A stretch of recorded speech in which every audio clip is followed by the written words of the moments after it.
Pour une nouvelle vidéo. Et dans cette vidéo, j'aimerais qu'on parle des rêves, de ce qui te passionne au fond de toi. Avant d'entamer cette vidéo, comme d'habitude, si cette vidéo elle te plaît ou si elle t'inspire, n'oublie pas de la partager. C'est comme ça que tu pourras aider un maximum de personnes autour de toi à se dépasser. J'aimerais te raconter une histoire. C'est l'histoire d'un jeune homme qui voulait faire du rap. Et en réalité, ce jeune homme, c'est mon ami. Et ces faits datent de 2015. Un jour, on était en classe. Il est venu me présenter sa musique qu'il avait faite en solo dans sa chambre. Il me dit, tiens, écoute ça. Et moi, j'écoute sa musique, j'étais touché. J'étais tellement impressionné que je lui dis, mais man, qu'est-ce que tu fous ici? Fais du rap. Il me dit, non, Karamo, je ne peux pas faire du rap. Parce que mon père m'interdit de faire du rap. Mon père voudrait que je devienne banquier. Du coup, je ne peux pas devenir rappeur, je suis désolé. Il continuait à faire son rap à la maison tout seul dans sa chambre et ne se montrait jamais en public. Mais à chaque fois qu'il voyait quelqu'un sur scène en train de rapper ou chanter, il était mal au fond de lui. Parce qu'il savait, au fond de lui, une partie de lui lui disait que c'est là-bas à ta place. Mais n'osait pas parce qu'il a peur de décevoir ses parents. Et les années passèrent. Mais ce qui est fascinant dans son histoire, c'est que durant 3 années passées, il n'a jamais abandonné son rêve, c'est-à-dire il ne s'est jamais montré en public, mais il a toujours continué à faire du rap dans sa chambre en solo. Et 3 années plus tard, moi je publie un article sur mon blog où je parle des rêves. Et à la fin, je termine par cette fameuse citation qui nous dit que face à nos rêves, nous n'avons que 2 choix. C'est soit nous suivons nos rêves ou soit nous laissons nos rêves nous poursuivre. Et le problème dans cette deuxième option, c'est qu'on ne sera jamais en paix avec nous-mêmes. Notre rêve, il va nous hanter, c'est comme un fantôme qui nous suivait.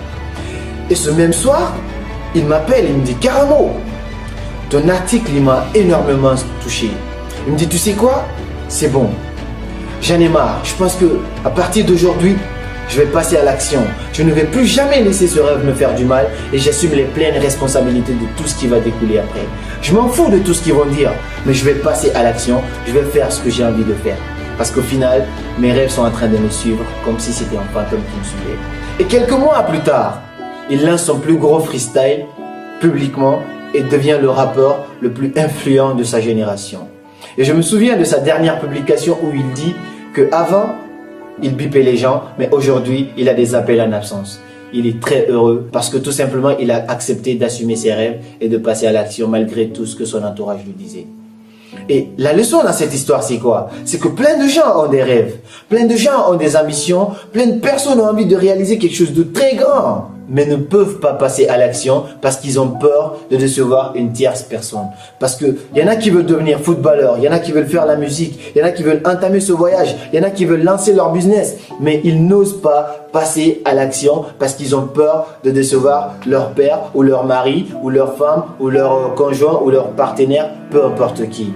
Et j'ai juste un seul message à vous faire passer. À toutes ces personnes qui sont en train de vivre ce phénomène, à toutes ces personnes qui sont en train de traverser ce problème, c'est que si vous ne suivez pas vos rêves, vous ne serez jamais en paix avec vous-même. Parce que peu importe l'amour que vous avez pour ces personnes, peu importe le respect que vous devez à ces personnes, la seule chose qui devrait compter avant toute chose, c'est votre paix intérieure. Oui, c'est votre bonheur intérieur. Donc à partir de maintenant, allez voir ces personnes et dites-leur, oui, je sais que tu m'aimes. Oui, tu dis tout ça pour m'aider, c'est pour mon bien. Mais écoute, je ne serai pas heureux en faisant ce que tu me demandes. Je ne serai heureux qu'en faisant ce qui me passionne. Et c'est dans ça que je vais progresser le plus que possible.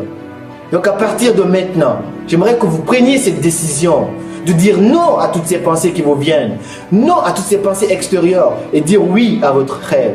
Parce qu'au final, vous ne pouvez en vouloir qu'à vous-même si vous ne vivez pas vos rêves. C'était Karamo Sangaré et comme toujours, suivez vos rêves, ils connaissent le chemin.